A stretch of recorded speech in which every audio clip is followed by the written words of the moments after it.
The cupbearer who rebuilt an impossible wall in 52 days. What Nehemiah reveals about your stalled dream. What project have you abandoned because it felt too overwhelming? The business you never launched, the career change you never made, the goal that seemed impossibly out of reach. You're not alone in that paralysis. Most people give up on their biggest dreams because the gap between vision and reality feels unbridgeable.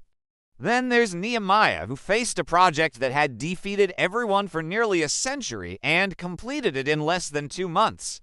The impossible task. Everyone had given up on. Jerusalem's protective walls had lay in ruins for over 140 years. Multiple reconstruction attempts had failed. The people were demoralized, vulnerable, and had accepted permanent defeat. The project wasn't just difficult, it was considered impossible.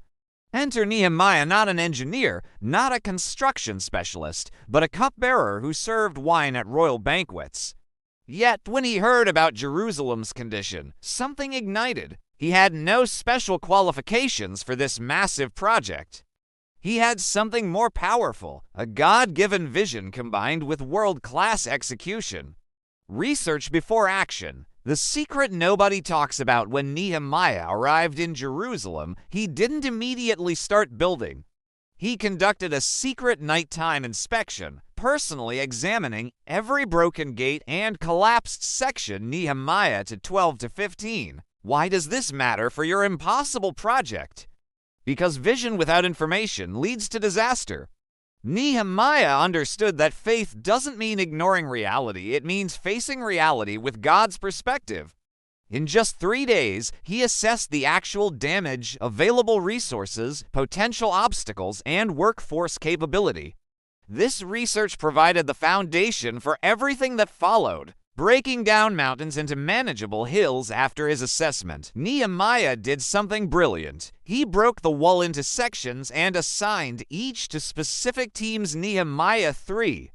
His organizational genius included assigning work based on proximity. People rebuilt sections near their homes, increasing motivation. Utilizing existing skills. Goldsmiths on detailed gate work, rulers overseeing their districts. Creating healthy competition between simultaneous teams, giving everyone ownership from priests to merchants. This transforms overwhelming projects into achievable milestones. Your impossible dream feels overwhelming because you're viewing it as one giant mountain. Nehemiah shows us how to see it as many small hills, each climbable by the right person.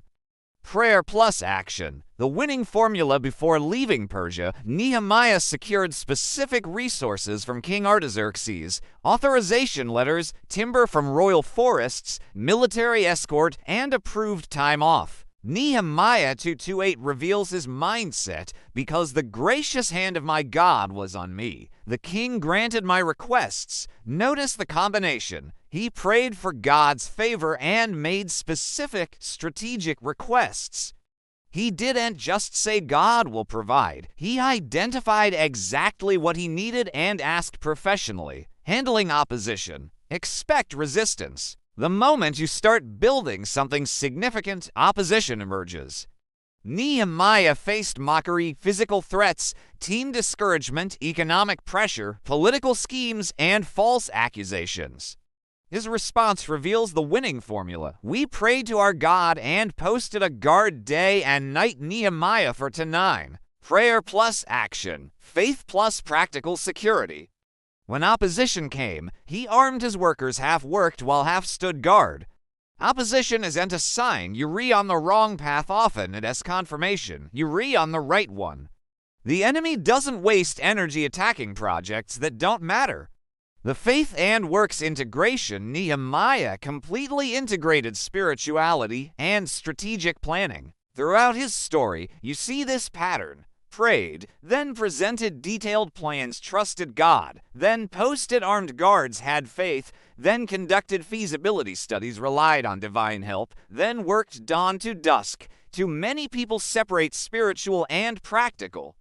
Nehemiah destroys this false dichotomy, showing that genuine faith expresses itself through wise, diligent action. Your 50-day breakthrough. When the wall was completed in just 52 days, Nehemiah 6:15, even enemies recognized something supernatural had occurred. They realized that this work had been done with the help of our God. Nehemiah 6:16.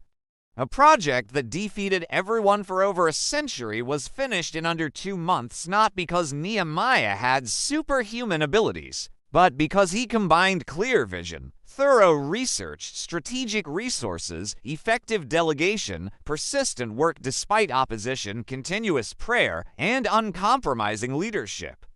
What wall are you called to rebuild? Nehemiah's story isn't ancient history, it's a blueprint for modern breakthrough. His principles work whether you're starting a business, leading an initiative, completing a degree, rebuilding relationships, or pursuing any dream that feels impossible. Stop waiting for perfect conditions. Stop letting opposition paralyze you. Stop separating faith from strategic action. Do your research, create your plan, secure your resources. Expect opposition, but press forward. Work with excellence. Pray continually. Your 50-day miracle might be closer than you think.